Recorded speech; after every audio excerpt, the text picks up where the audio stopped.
আজকে আমি বানাতে চলেছি বাঙালি স্টাইলে আলু দিয়ে মটর পনির।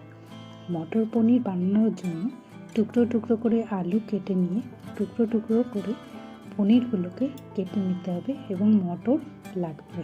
মটর মানে মটরশুঁটি। প্রথমে কড়াইটা একটু গরম করে তার মধ্যে অল্প পরিমাণে সরিষার তেল দিয়ে আলুগুলোকে ভালো করে ভেজে নিতে হবে।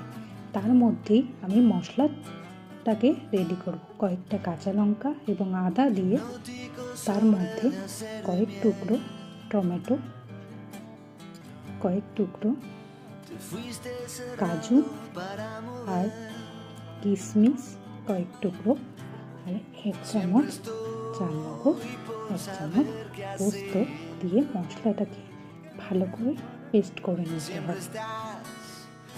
তার মধ্যেই আমার তৈরি হয়ে যাবে আলুটাকে ভালো করে ভাজা তৈরি হয়ে গেছে। আলুটাকে ভালো করে নামিয়ে নিয়ে ওই তেলের মধ্যেই পনিরগুলোকে ভালোভাবে ভেজে নিতে হবে। একটু লাল লাল করে, বেশি কড়া করা যাবে না পনিরগুলোর মধ্যে, না হলে মশলাটা ঢুকবে না। পনিরগুলোকে ভেজে নিয়ে একটু আগে থেকে গরম জল আর তার মধ্যে লবণ দিয়ে ফুটিয়ে ওই গরম জলে পনিরটাকে দিয়ে রাখতে হবে, তাহলে পনিরগুলো খুব সফট হবে। পনিরগুলোকে তুলে নিয়ে ওই তেলের মধ্যে আগে থেকে তৈরি করা মশলার পেস্টটাকে দিয়ে একটু কাশ্মীরি রেড চিলি পাউডার ও একটু লবণ, একটু হলুদ ভালো করে দিয়ে মিশিয়ে একটু কষিয়ে নিয়ে মটরগুলিকে দিয়ে দিতে হবে।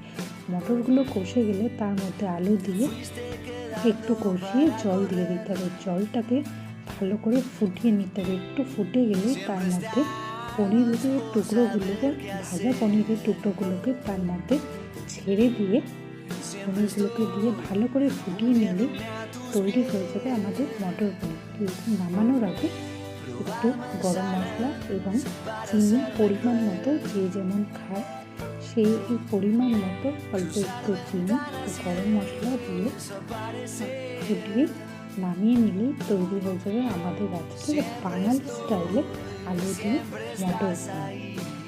রেসিপিটা কেমন লাগলো আপনারাও বাড়িতে ট্রাই করে জানাবেন। ভিডিওটি ভালো লাগলে শেয়ার এবং পেজটিকে সাবস্ক্রাইব করে দেবেন। ধন্যবাদ।